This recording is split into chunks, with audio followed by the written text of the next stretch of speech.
वैसे काफ़ी होती है ज़िंदगी, जितनी है ना मैं कहता हूँ उतनी ही, बस उससे बहुत ज़्यादा भी नहीं, एक लिमिट उसे क्रॉस करनी है। ये आपके ड्रामों के नाम बड़े मुख्तलिफ होते हैं। वो ऐसा है कि लोग सुने, कुछ गौर तो करें, एक सेकंड के लिए सोचें तो उसके बारे में। तो उस वक्त क्या उम्र थी जब आपका पहला प्ले ऑन एयर गया? पहला जो बाकायदा सीरियल था वो मेरा पीटीवी से हुआ, अब ये मुमकिन नहीं।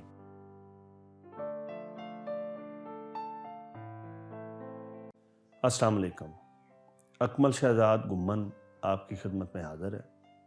आज हम आपकी जिस दोस्त से, जिस लिखने वाले से, जिस शख्सियत के साथ मुलाकात करवा रहे हैं, ये अपने काम के हवाले से बहुत बड़े हैं। उम्र के लिहाज से तो इतने बड़े नहीं हैं, लेकिन ये कि छोटी उम्र में अल्लाह ताला ने इनको वदीयत किया बड़ा कुछ, बड़ा नाम, बड़ा काम। तो बाकी बातें इनसे करते हैं। मेरी मुराद है फसी बारी खान साहब से। कैसे हैं बारी साहब? जी बिल्कुल ठीक हूँ, आप बताइए कैसे हैं? बारी साहब, कराची इस वक्त हब है लिखने पढ़ने के हवाले से, और मैं पिछले दिनों में जब मेरी बात हुई तो मैं हैरान हुआ कि आप पिछले 5-6 सालों से यहाँ तशरीफ़ ला चुके हैं। जी, अब मुझे 7वां साल शुरू हो चुका है इधर। असल में बात ही होती है, मुझे ऐसा लगता है कि जो आपके अंदर का मौसम होता है ना, वो सबसे ज़्यादा अहम होता है आपके लिए। मैं कराची में था तो मुझे लग रहा था मैं शायद मुरझा रहा हूँ। एक अदीब को या एक लिखने वाले को मतलब एक चाहिए होती है ना, एक तहरीक चाहिए होती है, एक माहौल चाहिए होता है। कराची मेरा अपना शहर है, मेरी जाए पैदाइश वहीं की है, लेकिन उसके बावजूद कुछ अरसे से मतलब जब मैं वहाँ था तो मैं बहुत बेचैनी अपने अंदर महसूस कर रहा था। मुझे लग रहा था कि मुझे हिजरत कर लेनी चाहिए। तो लाहौर, अच्छा मैं शहरों के मुतालिक जाहिर सी बात है, पूरा पाकिस्तान है, एक से एक शहर है। जैसे मुझे हुंजा बहुत ज़्यादा पसंद है, लेकिन मुझे लाहौर, शहरों में मुझे, अगर शहरों की आप बात करें, मुझे लाहौर बहुत पसंद है और बचपन से पसंद था लाहौर का, बचपन से असीर हूँ। तो जब कराची में भी होता था तो बहाने ढूंढता था कि किसी तरह लाहौर आ जाऊँ। लाहौर का एक एनवायरनमेंट है, यहाँ की जो सर्दियाँ हैं, जो गर्मियाँ हैं, जो हर मौसम का जो इधर मज़ा है ना, जो हम कराची में महरूम रहते थे इससे। तो मुझे फिर ये हुआ, मेरा यार अपना ठिकाना बाप को लाहौर बनाना चाहिए। तो फसी साहब, आपने बहुत लिखा जी। टीवी के लिए, फिल्म के लिए। जी।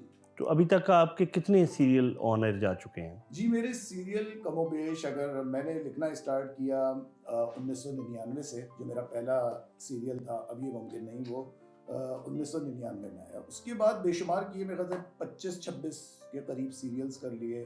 फिर जो इंडिविजुअल प्लेज होते हैं, इंफरादी खेल होते हैं, वो तकरीबन उनकी गिनती भी 100 से ऊपर की होगी। बिल्कुल सही।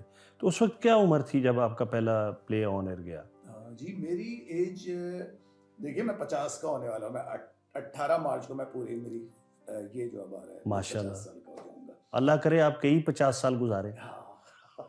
बस वैसे काफ़ी होती है ज़िंदगी, जितनी है ना मैं कहता हूँ उतनी ही, बस उससे बहुत ज़्यादा भी नहीं, एक लिमिट उसे क्रॉस करनी चाहिए। बिल्कुल मुझे सही, लगता है मौत का भी एक मज़ा है जो चखना चाहिए। बिल्कुल सही।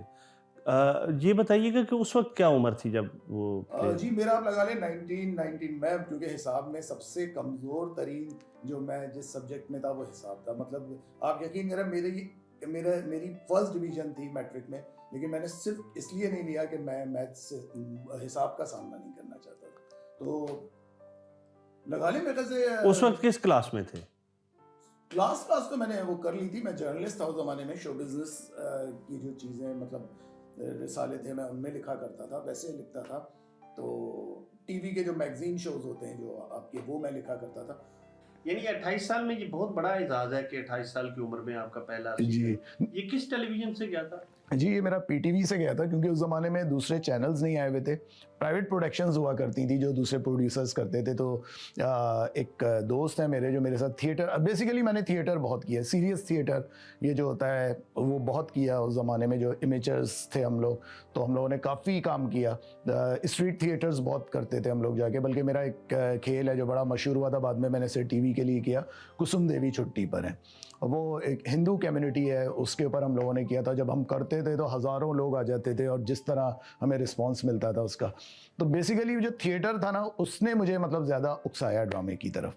तो फिर वो करते करते मैगजीन शोज़ में, आपको बता रहा था, प्रोग्राम्स होते थे, वो मैं करता रहा, म्यूज़िकल जो दूसरे होते थे। लेकिन पहला जो बाकायदा सीरियल था वो मेरा पीटीवी से हुआ, अब ये मुमकिन नहीं। बिल्कुल सही। जी अच्छा, ये आपके ड्रामों के जैसे अभी रिसेंट जी जी घसीपिटी मोहब्बत जी जी और बड़ा सक्सेसफुल जी गया, जी उसमें गालिबन आपको अवार्ड अवार्ड, जी मिला। जी जी जी जी जी तो जो अवार्ड मिला, और आप, मुझे याद है कि गालिबन आज 15 साल पहले या 12 साल पहले आप उस ज़माने में हम टीवी के डायरेक्टर थे स्क्रिप्ट के। जी मैं तकरीबन 11 साल पहले 11 साल पहले जी 11 साल पहले लाहौर जी में जी आपसे मुलाकात जी हुई। जी तो मैं बड़ा हैरान हुआ कि एक बड़ा ऐसे टी शर्ट्स पहनी हुई है ऐसा लड़का, और वो हम का डायरेक्टर है, जी तो वो कुछ राइटर से आपकी जी बिल्कुल बिल्कुल बिल्कुल। मेरे ख्याल में गालबन आप एयरवाई के भी डायरेक्टर रहे। नहीं एयरवाई के नहीं, बोल में। फिर उसके बाद मैं कंटेंट हेड था इसका बोल टीवी का। जब बोल ने था शुरू किया लाहौर में तो उसका मैं कंटेंट हेड था। वहाँ भी तकरीबन मैंने 2 साल की, हम में भी 2 साल जॉब की। तो ये आपके ड्रामों के नाम बड़े मुख्तलिफ होते हैं। अच्छा मुझे ऐसा लगता है जब आप कुछ लिख रहे होते हैं ना, जैसे मैं लिख रहा होता हूँ, हो सकता है बाज़ लोगों को नहीं होता, क्योंकि मैं देखता हूँ कि हमारे ड्रामों के जो उन्वानात होते हैं ना, वो एक नाम है जैसे पहचान, उस पर 10,000 फिल्में बन चुकी हैं, 10,000 ड्रामे, लेकिन फिर मैं देखता हूँ कि वही नाम कोई रख के बैठ जाता है। तो मुझे ऐसा लगता है कि नाम में एक इनफरादियत होनी चाहिए। मतलब एक नाम, जैसे आप देख लें, जैसे हम जाहिर सी बात है लिटरेचर में भी अगर देख लें, जो नाम होते हैं खूबसूरत, वो नाम आपके जहन से अटक जाते हैं। जैसे शमसुर रहमान फारूकी का वो नाम है कई चांद थे सरे आसमां, या और भी जो नाम है, मतलब इतने मेरे भी सनम खाने, सफीना ए गम दिल, या उसके अलावा भी मतलब बड़े जदीद और बड़े खूबसूरत नाम।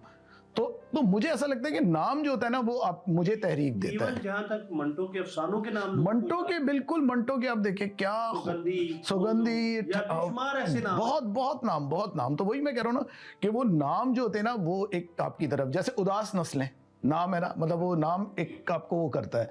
तो मुझे ऐसा लगता है कि नाम, मतलब जब मैं लिख रहा हूँ, मैं लिखने वाला हूँ, और एक चीज़ है जो मैं बड़े, जिसे कहना चाहिए, यकसुई से करता हूँ, दिल जबई के साथ करता हूँ, वो जो मुझे लगता है, हालांकि वो कमर्शियल काम है, लेकिन मैं थोड़ा सा उसमें मैं चाहता हूँ कि उसमें मुझे क्रिएटिव लिबर्टी मिले। तो जब उस क्रिएटिव लिबर्टी के साथ मैं कर रहा होता हूँ, तो फिर मेरी ख्वाहिश होती है कि वो जो नाम है वो ऐसा है कि लोग सुने, कुछ गौर तो करें, एक सेकेंड के लिए सोचें तो उसके बारे में।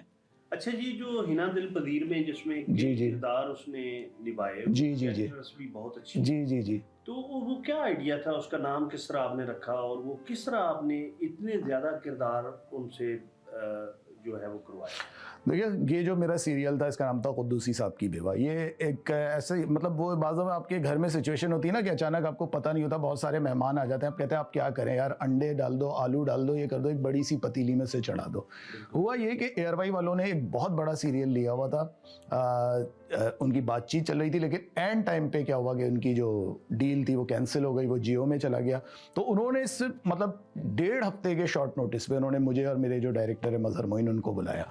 उन्होंने कहा कि आप लोग कुछ कर सकते हैं, मतलब हमें फौरी तौर पे चाहिए, क्योंकि इससे पहले मैं और वो जो मेरे दोस्त हैं मजहर, हम लोग ने बड़े जल्दी वाले काम किए, क्योंकि जैसे मैं सिंगल प्लेज में करता था एयरवाई के लिए, तो सिंगल प्ले मुझे ऐसा लगता है जैसे एक अफसाना आप लिख रहे हैं। मतलब मुझे आज तक, मैं कहता हूँ, मुझे मज़ा भी उसमें आता है कि जो एक इनफरादी खेल होता है उसके, वो उसमें आप एक मतलब मज़ा भी होता है। आप बिल्कुल इस तरह कर रहे होते हैं जैसे एक सिटिंग में आप एक अफसाना पढ़ लेते हैं और आप उससे महजूज होते हैं।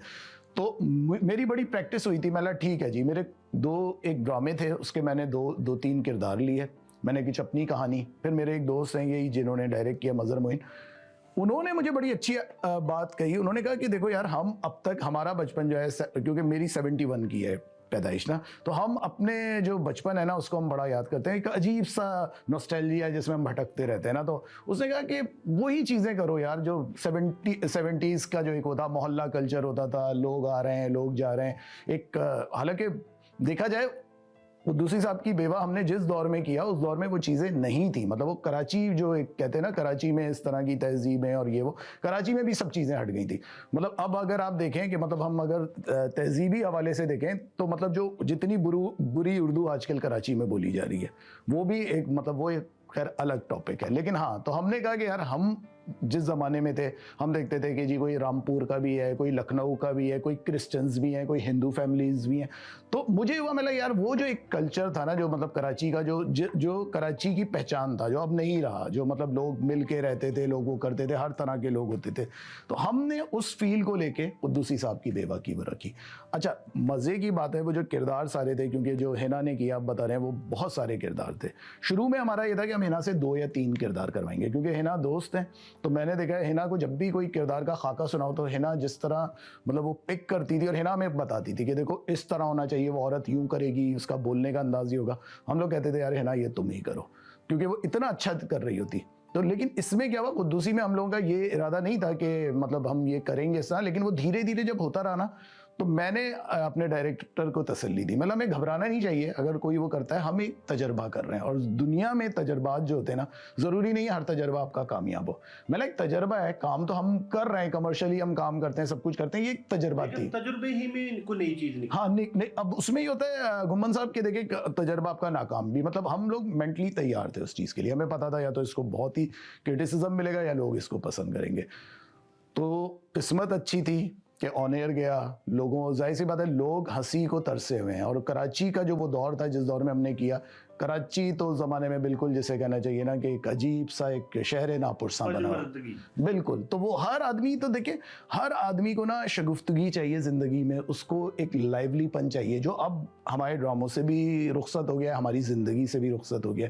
तो मुझे लगता है कि उसका जो सबसे बड़ा जो हमें फ़ायदा हुआ ना, वो सिर्फ ये हुआ कि लोग क्योंकि इतने थके हुए, इतने हालात से उकताए हुए थे कि उनको एक चीज़ जो थोड़ी सी मिज़ा में थी, थोड़ी सी वो थी उसमें। और आप देखिए उसमें सोशल कमेंट्री है, कोई हमने ये नहीं किया, वो मतलब इट्स अ ब्लैक कॉमेडी, मैं उसको ब्लैक कॉमेडी कहता हूँ, क्योंकि उसमें बिल्कुल रोज़मर्रा की चीज़ें, पॉलिटिक्स, सियासतदान, हर आदमी उसके ऊपर, उसमें हमने इदारे जो थे आपके मुल्क के, सबको हमने वो कर लिया। इनफैक्ट हमने फौज